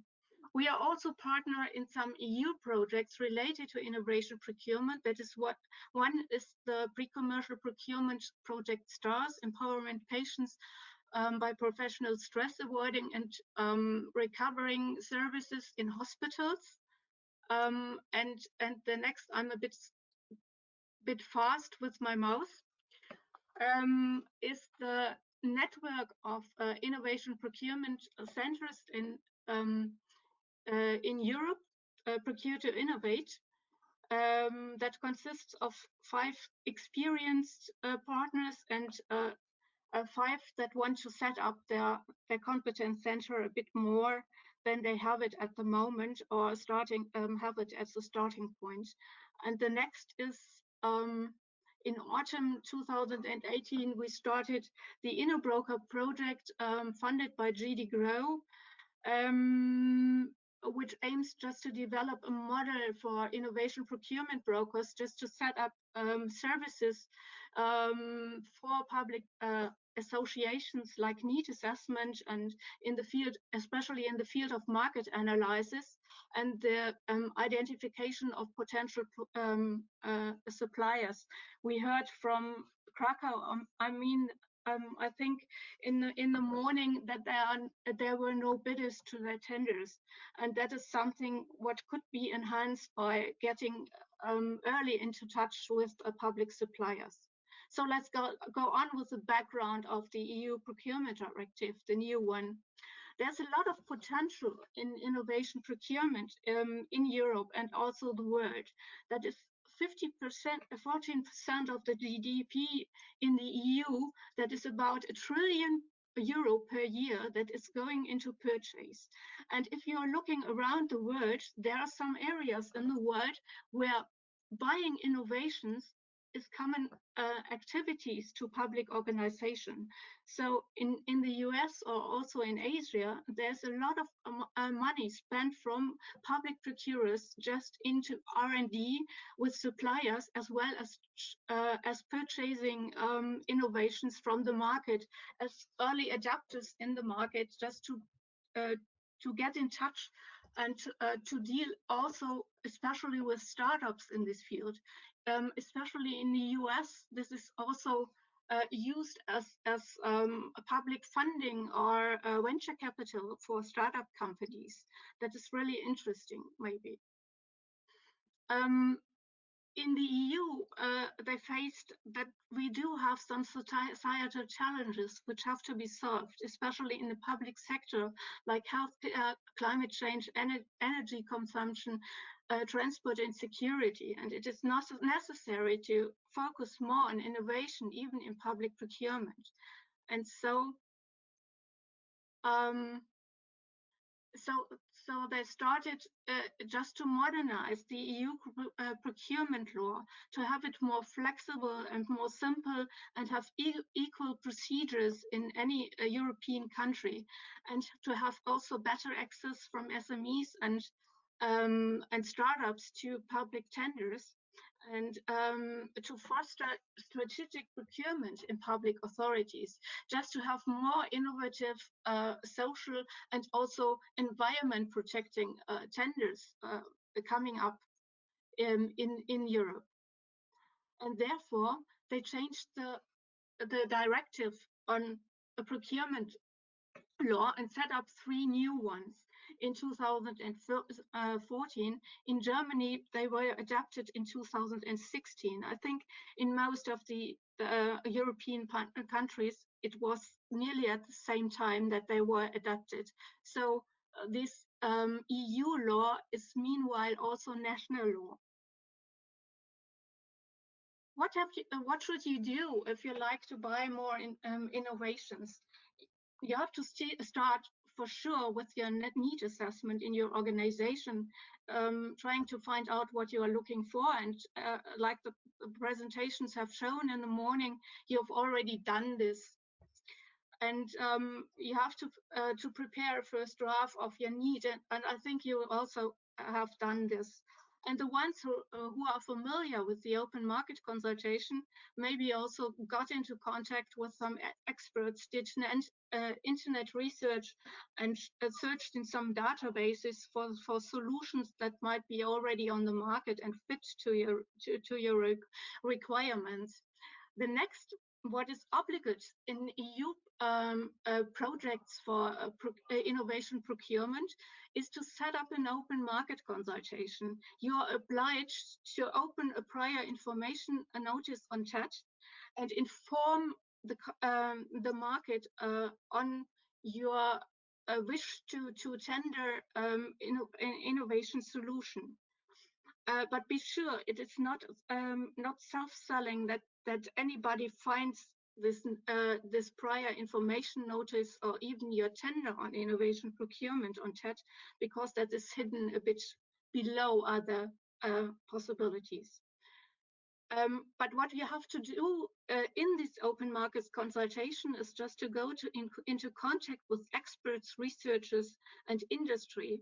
You should use networks, clusters, sector groups to do the market research and identify potential suppliers for you, and organize workshops or prepare surveys just to get in contact with companies that offer innovative solutions for your need, and to find out if that's what you like to have fits with the market and is already is ready to buy, or if you have to go into an innovation partnership or anything like that, just to have the opportunity to develop a suitable solution for your need together with industry. So what you have to do is just to analyze the results of the OMC, and after that you can make a choice of the design of the tender procedure and even of the tender documents. You can finalize that with the input you got from the market. Now let's have a look into the procurement law, what you can do and what are legal tools you can use.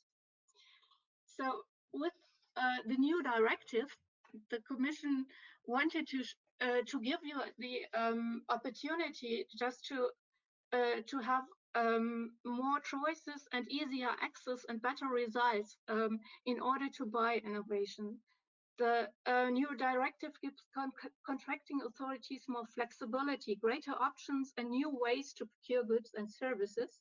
And you have a greater freedom to choose the type and design of procedure best suited to your needs. And that is particularly done by negotiation procedures, which are common practice since many years, especially in large infrastructure projects, where you where you are not able to define the technical specifications up to the end, and have to be more open with the definition of what you are looking for, which means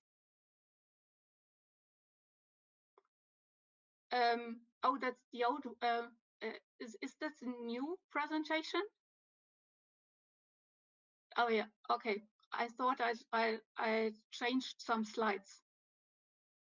Just a moment.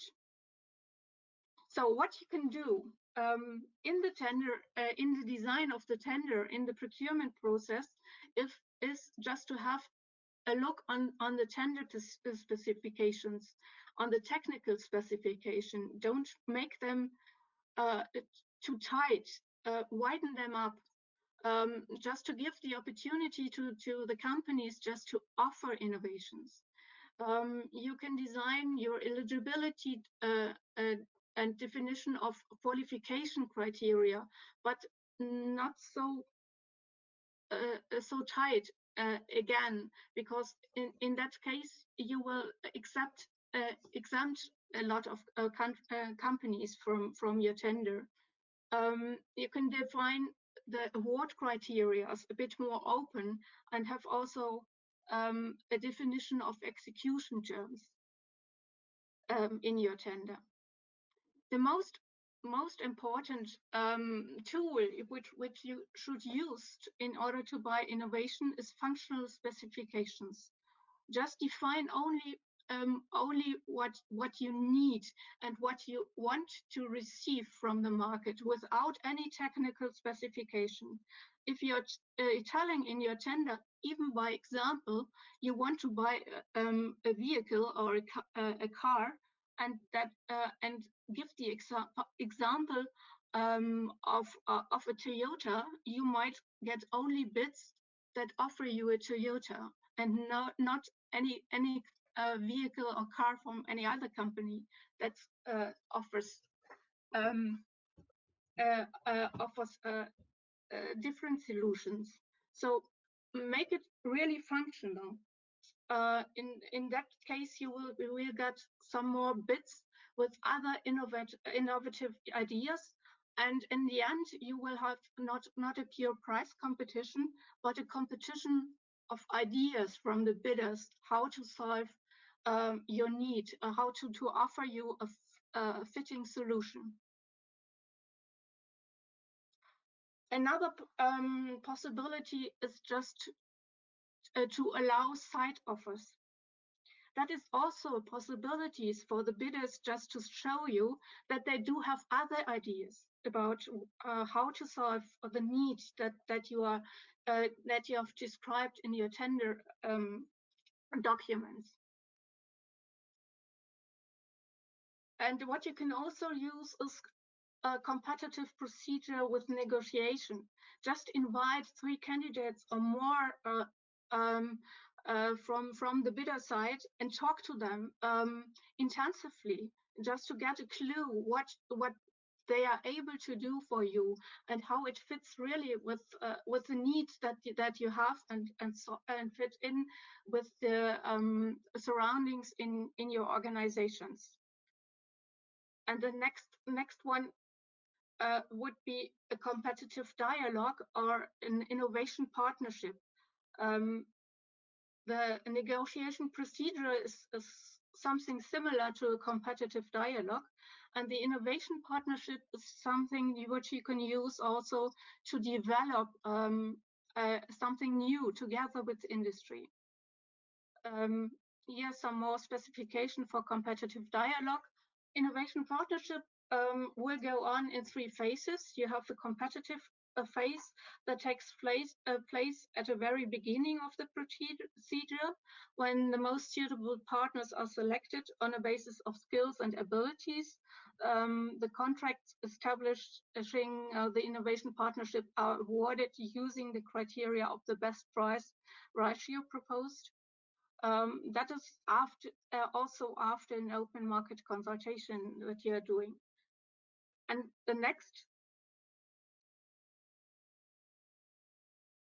will be the research phase, where you do the development of the solution with at least 3 of the bidders, or 2. But you are also free in an innovation partnership to do it with 1. That is a question of the contract you are designing to you're signing together with the supplier, and have a commercial phase afterwards. Normally, it is said that in innovation procurement, you have also to end, like in the EU projects, with a pilot, but you are also able to buy or obliged to buy the solution which is developed in this innovation partnership. But that is a question of the design of the contract you are doing together with industry. It is even possible that you choose this commercial phase at the end and do a final decision if you like to buy the developed solution, or if you like to go back to the market for the buying process. So that is good for works and services. So briefly into the funding instruments. In the 7th framework program, as well as in Horizon 2020, the EU Commission developed a joint strategy to foster research and innovation, for example, by developing strategies for the public sector, and introduced 2 new funding instruments, and that is pre-commercial procurement and public procurement of innovative solutions. These are 2 phases which coming up after each other, but which could also be taken into concern alone. If you are based on the market analysis that there are already some solutions on the market which you can buy, you can go directly to a PPI project and don't have to fulfill the requirements of a commercial procurement process. So what does it mean? Pre-commercial procurements are not new procurement procedures. That is an approach that is just existing in public tendering mechanisms, like I've shown up before with the negotiation phase and also with the innovation partnership. But they should help to optimize the innovative outcome of a tender procedure and create optimal growth opportunities also for the suppliers, just to give them the market, a bigger market, just to sell their projects. Pre-commercial procurement is an open tendering for R&D services. The IPR is sharing is between the supplier and the procurer. The ownership of the IPR goes to industry, to the supplier, because the company has to develop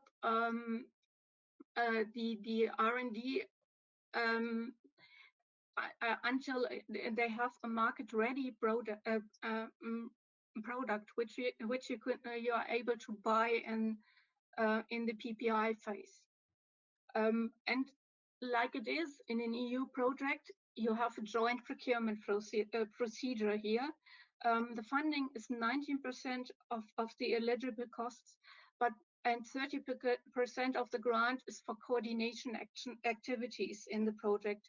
Keep in mind that most of the budget will go to the suppliers.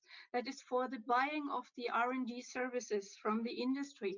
And it's not so much budget left for the coordination action.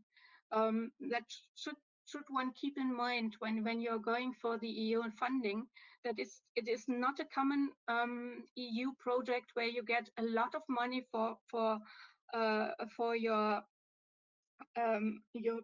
personal costs and also for travel costs. That is really restricted in this ones. The PCP is exempted from EU Public Procurement Directive and WTO because it is outlined in the regulations for Horizon 2020 and in the upcoming programs like Horizon Europe in the next funding procedure phase from European Commission. So PPI is early announced via a pin on chat, just the attention to buy a critical mass of a solution. That opens up here also the tender procedure, and some conformance tests are possible. You can do in a PPI some minor changes in the solution you are buying so that the solution is fitting to the surroundings in your organization. The tender procedure is open. It's a negotiated procedure and competitive dialogue. The funding is 35% of the eligible costs, mainly the supply costs, and 50% of the grant can be taken for coordination. Here's the same. It is written down and based on the regulations for the EU funding program, where the call is coming from. So for Horizon 2020 projects, you need a consortia of a minimum of 3 independent participants from 3 different member states or associated states. 2 of them have to be public buyers from different member states, and one of these public buyers has to take the leadership for the procurement for everybody in the consortium. But you can also integrate into the project other buyer groups, like NGOs or private ones who are interested to go with you in this joint call. And you can also give the coordination and networking activities to any other public or private entity. And you can also introduce some experts, maybe from research institutes or university to your project. So the EU project is the buyer group, and they give a contract to the subcontractors, to industry, just to do the work or just to offer innovative solutions. And that's what I wanted to show you here.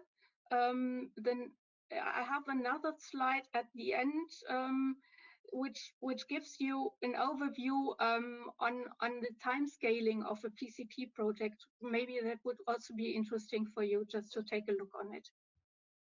Okay, thank you very much, Ms. Scheffler. We of course will provide all the slides to the participants so that you can have a look at it, and also, of course, coming back to Ms. Scheffler and also Mr. Schneider in terms of questions regarding these processes. We changed a bit the agenda in the background at the moment, so we will start our break in 5 minutes. So there's still time for some questions to Ms. Scheffler or maybe also to Mr. Schneider. Then we will have a 15 minutes break and start our breakout sessions at 12. And these will be then shorter, 45 minutes for our breakout sessions. And in the plenary, we would meet 12:45 again. But Marlene will give you some instructions later. Are there any questions to Ms. Scheffler or Mr. Schneider? Otherwise, I would have 2 questions. One is maybe a question which is, for you both, Ms. Scheffler and Mr. Schneider.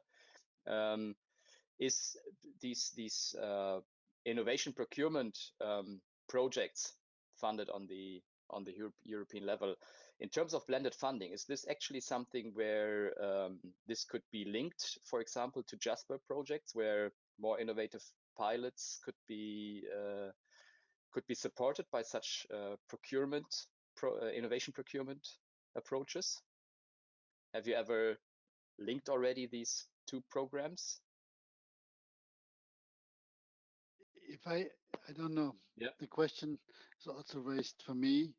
To be very honest, I'm not aware of any contact, of any direct contact with Zenit. So actually, I appreciate the meeting today, and I would like to announce to Mrs. Scheffler that I would like to contact you. I have contact to IBE already, yes, but not to you directly. So, Mr. Schneider, feel free just to contact me, or I can also contact you, and we can find out how to come together. But this is the contact data of our group working on innovation procurement at Zenit, and also the group email address, but you have also my private one, my own one from the sharing of the presentations before. So I can send also my contact data afterwards to you. So feel free just to let us cooperate in the future on this field of innovation procurement. Like I said before, these parts of innovation procurement are nothing special. That is part of the procurement law, and it is also only a question of the design of the tender procedure, which you can do. So it is open to any funding opportunity you have, but be aware a bit I know from German funding projects where innovation procurement was done, that you have to be aware a bit on the financial officers that are coming and try to test your projects and do the financial control. That you have to document all the steps you've done very carefully. Because it's not so well known to anybody. Which I think is always a good hint. Yeah, it's always a good hint, but in this case, it is more suitable just to do so, just to show up that you are on a legal way with the things you've done so far, and so it's really open just for everybody to do so. Maybe a very quick last question. You mentioned the funding opportunities. Is there still something open under Horizon 2020 where people could apply, or there's have to wait for Horizon Europe? Yeah, more or less we have to wait for Horizon Europe. We are still waiting for a call for PPI from GD Grow, which might be interesting. If it is an open call, it will offer about 10 million euros per project to a joint procurement consortium, which needs only two partners to do so, and which offers other funding opportunities than I've shown here. In the last call from last year, it was up to 90% of the funding, but 60% of the money was going to the consortia work in the project, and 25% to the purchase. So that was on this collaboration field, it was a bit more attractive than the ones DG Research is doing. Okay. Thank you very much, Ms. Scheffler. Then just a quick announcement from Marlene regarding the organizational issues for the coming time, and then we go into the break. Yes, hello, thank you very much for these great and really informative presentations. And thank you everyone for joining us and participating and listening. Now we will come to the very active part. I mean, our partners have been very active up to now and presented them their projects and their plans on the local level. And now we will have a 15 minutes break. We slightly adapted to the time development in our webinar, and we will meet in the breakout sessions at 12 o'clock. So all of you should have received the sheet that I'm sharing on my screen with you right now. If you don't have access to it right now, you can also go to the chat function where my colleague inserted these links together with the names of the breakout sessions as well. So in these breakout sessions, you will meet the local partners from our Low-Carb project who will present to you their future ideas, and they would like you to join them and to brainstorm with them, and your input is very much appreciated here. We have altogether 4 sessions. Session A, co-creating the micromobility hub in Leipzig-Nordraum. B, the smart multimodal mobility station in Koprivnica. We have emerged sessions, the original C and D sessions on the SCMP self-assessment tool, and the Central European SCMP competence centers have been merged. The participants who would like to join this breakout session, just stay here. Just stay here. We will continue with this session, with this merged session at 12. And there is the session E, how to achieve the safe last mile for school children in Skavina. And of course, you cannot click here on these links because I just share my screen, but you'll find the links also in the chat box, as I said, and they should also be in your email inbox. So we kindly request you to come back to this plenary by clicking on the link that also led you to this plenary session at 12:45. And then I would also like to ask the moderators to give us a very short 1 or 2 minute reports from their breakout sessions. And one last request to those who do not intend to participate in the breakout sessions. We will send out a feedback survey by email after this webinar. It would be really great. We would really appreciate if you could give us feedback on this webinar, what you think about it, to just become better. Okay, thank you very much. So see you. Actually, I will moderate together with my colleague Wolfgang the merged C and D session here. So stay here for those who join, and the others will meet their moderators in their breakout sessions. Okay, see you later then.